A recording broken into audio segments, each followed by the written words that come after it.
The secret of the lost doll. Some family stories are just beautiful memories, passed down from generation to generation. Others, however, carry something darker, something that should have remained forgotten. The Mendez family didn't know this when they moved into the inherited house. They didn't know about the whispers hidden in the walls, the shadows that seemed to move in the dark corners. And most of all, they didn't know about the porcelain doll waiting for them in the attic. It was just an old toy, right? A fragile object, with glass eyes and a painted smile. But from the very first night, something felt wrong. Isabella, the youngest daughter, started dreaming about the doll. Then, her parents did too. Nightmares that felt more real each time, more disturbing. Small details began to change around the house. The sound of footsteps where no one should be. Objects moving on their own.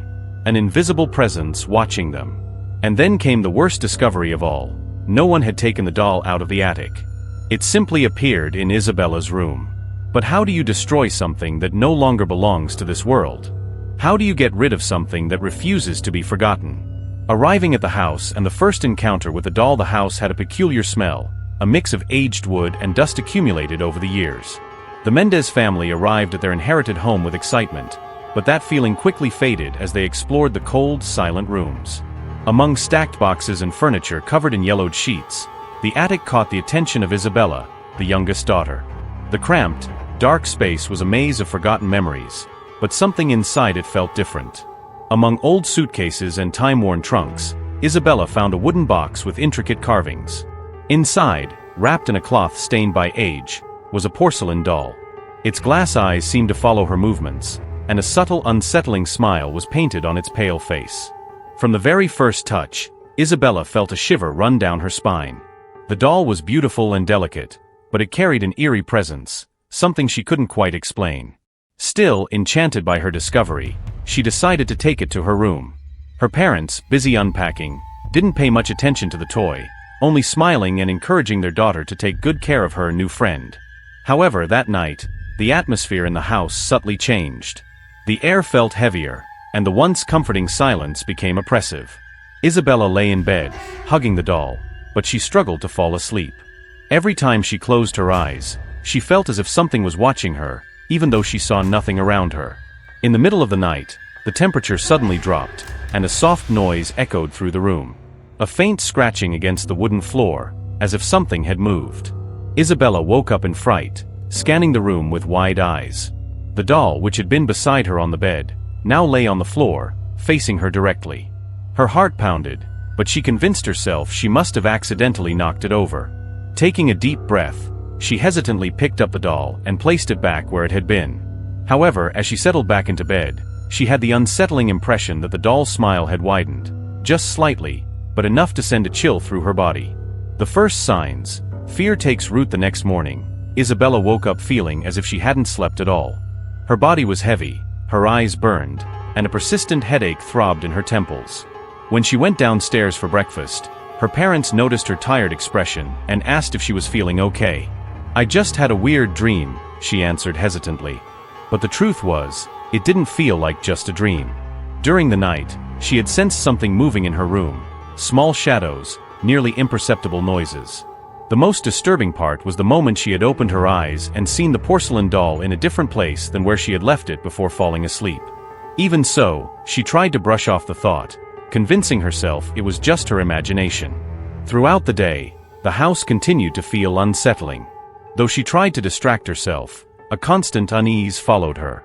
Every time she passed by her room, she avoided looking directly at the doll, but in her peripheral vision, she swore its glass eyes seemed more alive than before.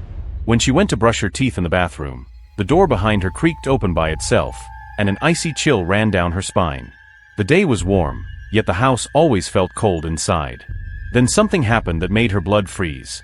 In the foggy bathroom mirror, a faint silhouette took shape for just a second, standing right behind her. She turned around instantly, but there was nothing there. The only thing visible was the dark, silent hallway, with her bedroom door slightly ajar. And inside, on the bed, the doll seemed to be staring at her. That night, Isabella's sleep was even worse. The moment she closed her eyes, she fell into a deep nightmare. In the dream, she was in her room, but everything was distorted, as if she were trapped in another reality. The doll, which had been motionless before, now stood up on its own, its tiny porcelain feet tapping against the floor with a dry sound. Its dark, glossy eyes stared at her with an intensity that pierced through her. Isabella tried to scream, but no sound came out. She tried to run, but her feet were stuck to the ground, as if invisible hands held her in place. Then, the doll opened its mouth. A horrible sound echoed, a whisper mixed with a child's eerie giggle. The next second, Isabella woke up in a panic, drenched in cold sweat. She turned to look at the doll. It was still there, motionless. But deep inside she knew, this was not just a dream. Shared nightmares. The curse spreads by the third night. Fear was no longer just Isabella's burden. Her father, Marcos, began suffering from insomnia, something he had never experienced before. He tossed and turned in bed, feeling uneasy, though he couldn't explain why. The silence of the house seemed thicker, as if it were hiding something between its walls. Eventually, he managed to fall asleep, but not for long. His dream was vivid, almost real. He was standing in the hallway of the house, where all the doors were open, except for the attic. A soft, repetitive sound echoed from above, a child's laughter, accompanied by whispers he couldn't quite understand. A sinking feeling settled in his stomach as his feet began moving on their own, step by step toward the locked door. When he reached out to turn the knob, something yanked him inside. And then he woke up, falling out of bed, covered in sweat and shaking. Beside him, his wife Laura was breathing heavily. Her eyes moved rapidly beneath her closed eyelids, as if she were trapped in a dream. Marcos tried to wake her, but the moment he touched her arm, she let out a piercing scream, jolting upright in bed. Panting, she took a few moments to recognize where she was. I dreamed about a little girl, she whispered, hugging her own arms. Laura was pale, her lips trembling. She described a scene eerily similar to Marcos's. In her dream, she was inside the house, but everything felt distorted. She heard a child's voice calling for her and followed the sound, finding a girl sitting on the floor with her back turned. When she got closer, the child slowly turned her head. Her smile was too wide, her eyes black like empty voids. Laura tried to run, but her body wouldn't respond. The girl then lifted a hand and pointed directly at her, whispering something unintelligible. That was when she woke up. When Marcos and Laura shared their dreams, the tension in the house became palpable. This wasn't a coincidence. It was as if something had seeped into their minds, pulling them into their own fears. During breakfast, Isabella noticed her parents' exhausted expressions and hesitantly asked if they had slept well. At the question, they exchanged nervous glances but decided not to tell her anything. They didn't want to scare her even more. However, when their eyes drifted to the dining table, something made their blood run cold. The porcelain doll, which should have been in Isabella's room, was now sitting on an empty chair. As if it had always been there. As if it were part of the family. The invisible presence. When fear takes shape after breakfast, Laura picked up the doll cautiously, holding it as if it were contaminated. "How did this get here?" she asked, her voice slightly higher than usual. Isabella shrugged, but something in her expression showed she was just as uneasy. I left it in my room last night," she murmured, avoiding eye contact with the doll's glassy eyes. Without hesitation, Laura carried the doll back to Isabella's room, placing it on the farthest corner of the shelf. She tried to convince herself that this was just a strange coincidence, but a persistent unease followed her for the rest of the day.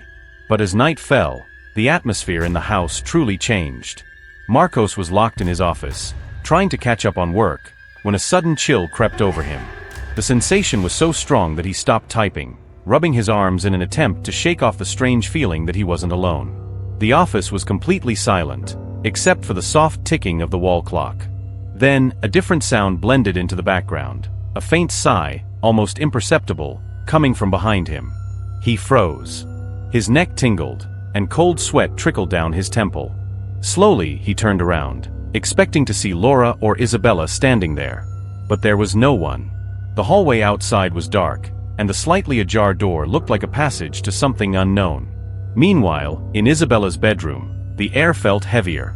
The girl was trying to watch a cartoon on her tablet, but her eyes kept drifting toward the shelf where the doll sat. A growing discomfort gnawed at her, an obsessive thought that if she looked long enough, she would see the doll move on its own. She tried to ignore it, focusing on the screen, but then something happened. The sound from the tablet began to glitch, as if there was interference. The image froze, and for a split second, static crackled through the speaker. Her heart pounded as she turned toward the doll. Something was different. Its body seemed slightly tilted forward, as if it had changed position. A wave of fear rushed through her, and she bolted from the room, running to her parents' bedroom. Laura held her close, trying to calm her down, but when Marcos entered the room to check on them, his eyes instinctively fell on the doll. "I didn't leave it like that," Laura whispered. None of them wanted to say it out loud, but they all thought the same thing: that doll was moving. When shadows come to life, midnight arrived, but sleep did not. Laura and Marcos lay in bed, staring at the ceiling, listening only to each other's uneven breathing. The doll incident refused to leave their minds. In the next room, Isabella was asleep, but restlessly so. She kept shifting in bed, murmuring unintelligible words, as if trapped in a nightmare. Then, a dry thud echoed in the hallway, the sound of something falling. Laura flinched and turned toward the door. Marcos, trying to keep calm, got up to check. The hallway was dark, but as his eyes adjusted, he noticed something near Isabella's door. For a second, he thought he saw a shadow moving, small, childlike. But when he blinked, there was nothing. Just the doll, lying face down on the floor, right where the shadow had been. He took a deep breath, trying to dismiss the paranoia. He picked up the doll and placed it back on Isabella's shelf, this time covering it with a cloth so he wouldn't have to look directly into its glassy eyes. As he walked back to the bedroom, a familiar but chilling sensation crept up his spine, a primal instinct warning him that something was watching. He quickened his pace, shut the door behind him, and climbed into bed beside Laura without a word. But sleep didn't come. Minutes later, a noise returned, this time, a faint scratching against the wooden floor. It came from inside the room. He held his breath.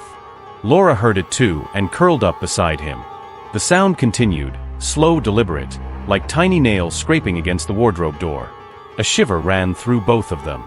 Finally, Marcos gathered the courage to jump up and turn on the light. The room was empty. Nothing had moved.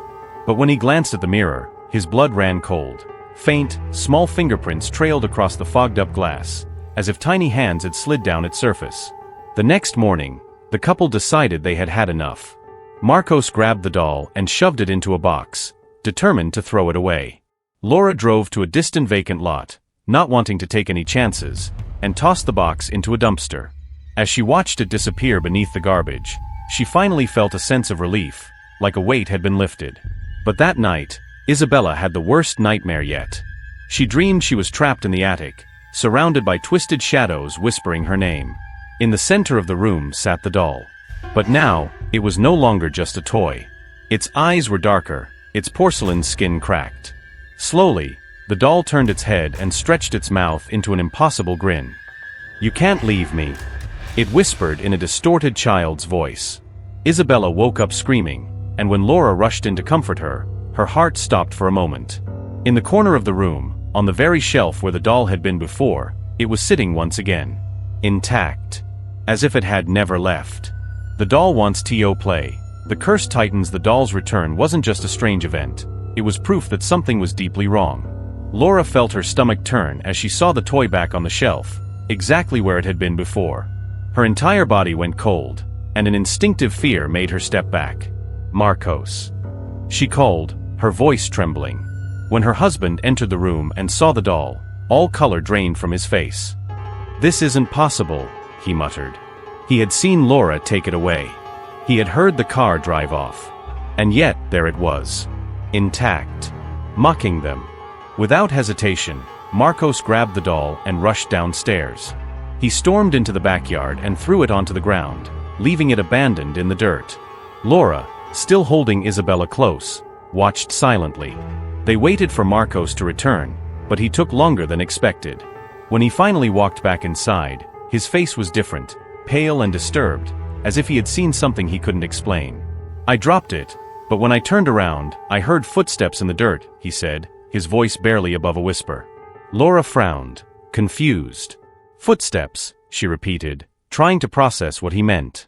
He nodded slowly, like something small was running across the yard. A cold shiver ran through Laura's spine. Something was playing with them. Something that didn't want to leave. That night, the three of them slept in the same room, locking the door from the inside. None of them spoke about it, but they all felt the same suffocating fear. Sleep came slowly, heavy and uneasy. Until, in the middle of the night, footsteps echoed down the hallway. Light, childlike footsteps, but erratic. As if something was pacing back and forth, waiting. Isabella clenched her eyes shut, trying to ignore it. But then, something even worse happened, a knock. Small fingers tapped against the bedroom door. First once. Then twice. The sound was soft but persistent, patient, as if asking for permission to come in. Marcos held his breath, his heart pounding violently. Laura clutched her daughter tightly. And then, in the dead silence, a voice whispered from the other side of the door. "Do you want to play with me?" The doll's game. When fear becomes real, no one answered the voice behind the door. The house sank into an unbearable silence, where only the shaky breathing of Laura, Marcos, and Isabella filled the air. Time seemed to stretch, each second lasting an eternity. Then, the small fingers knocked again. 3 rhythmic taps, patient.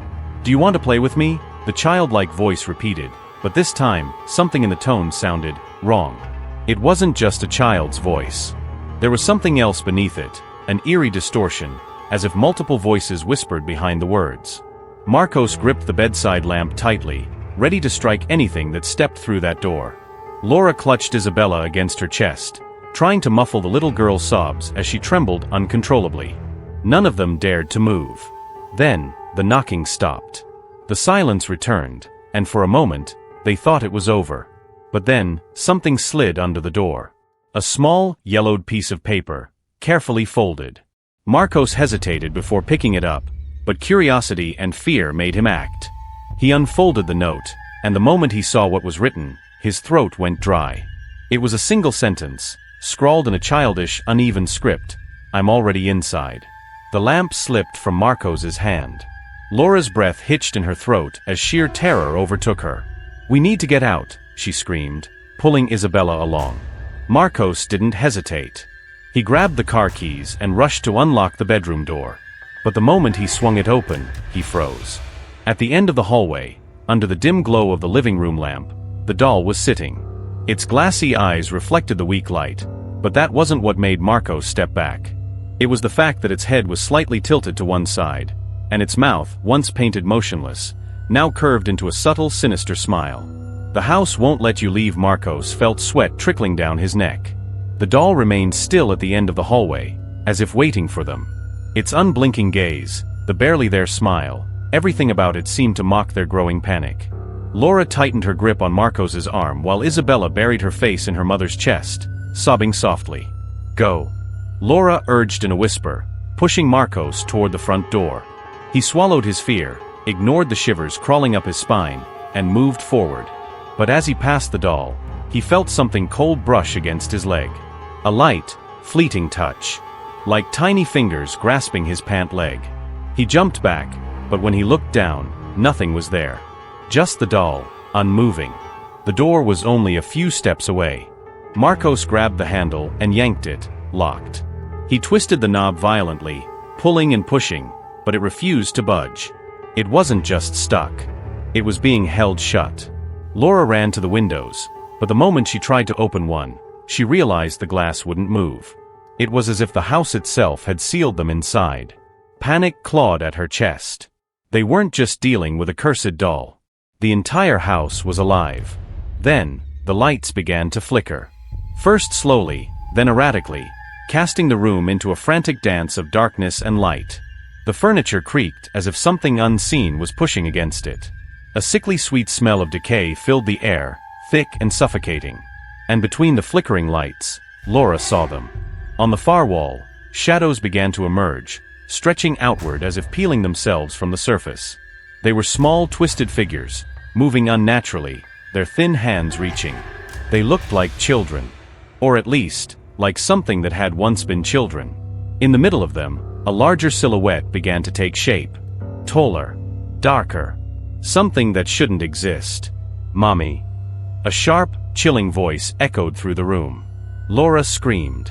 The doll's ritual, the price Tio escaped the shadows thickened around the room, growing more defined, as if the house itself was releasing a long-buried secret. The larger figure in the center remained still for a few seconds before its head slowly twisted at an unnatural angle. "Mommy." The voice called again, but this time, a chorus of whispering children echoed behind it. Marcos and Laura backed away, shielding Isabella between them. The air was so heavy that breathing became difficult. Then, without warning, all the lights went out, plunging the house into complete darkness. That was when Isabella murmured something. Grandma knew. Laura turned to her daughter, confused and terrified. "What?" she asked, her voice barely audible. Isabella didn't answer right away. Her eyes were wide, fixed on something only she could see. Grandma knew what she wanted. That's why she locked the doll away. The memory hit Laura like a punch. The carved wooden box where they had found the doll in the attic. Her mother had never spoken about it. She had only kept it, hidden among old belongings. Maybe it hadn't been a family keepsake. Maybe it had been a prison. Marcos understood immediately. "The box," he whispered. If that thing had been sealed inside before, maybe they could trap it again. But where was the box now? He racked his brain. The attic. Of course. In the chaos of the moment, he grabbed Laura's hand and pulled her toward the stairs. "We need to get up there." The shadows in the room twisted violently, sensing their plan. The doll, which had been lying on the floor, was now sitting upright again. But its face had changed. The grin had stretched wider, small cracks forming around its porcelain lips. It was watching them. And then, without being touched, its head snapped sharply to the side with a sickening crack. Something was about to happen. And they were running out of time. The final sacrifice. Ending the cycle, Marcos pulled Laura and Isabella up the stairs, ignoring the distorted screams echoing from the hallway. The shadows climbed behind them, growing larger, taking form, like deformed children reaching out, desperate to pull them back. The attic felt impossibly far away, every step a struggle. When they finally reached the door, Marcos shoved it open with all his strength. The air inside was thick, the scent of dust and something rotten clinging to every surface. Laura's eyes darted around frantically until she spotted it, the wooden box, still resting where they had first found it. "Hurry!" she shouted, pulling off the lid with shaking hands. The box was empty, but the moment it was opened, a chill ran through all three of them. The doll was still downstairs, but somehow it knew. It had been waiting for them to understand. "We have to bring it here," Marcos whispered, his voice hollow with dread. Laura shook her head in panic. "What if it doesn't work?" Marcos had no answer. But they had no other choice. The shadow's footsteps pounded up the stairs behind them. There was no time left. Marcos rushed back down, ignoring the ice-cold sensation spreading through his limbs as he neared the doll. The moment he picked it up, a violent jolt ran through his fingers, as if something unseen was trying to fight back. But he didn't let go. He ran. As he reached the attic, he could feel the house pushing against him, resisting, trying to hold him back. The shadows reached for him, but Laura was ready. The moment Marcos threw the doll into the box, she slammed the lid shut. The silence was instant. The shadows stopped moving. The weight in the air vanished. It was as if the house had exhaled. Then, a crack appeared across the box's lid. Small, almost unnoticeable, but enough for Marcos and Laura to understand, this wasn't over. It had only been contained again. They knew what they had to do. That night, they drove far from town, to a dark, deep river. Without a word, Marcos tossed the box into the water, watching it sink beneath the surface. They stayed until the ripples faded, leaving nothing behind. Only then did Laura finally exhale. In the back seat, half asleep, Isabella murmured softly, "Will it come back?" Marcos held her hand and looked at the river, its still waters reflecting the moonlight. "Not if no one finds it," he said. But deep down he knew, stories like this never truly end.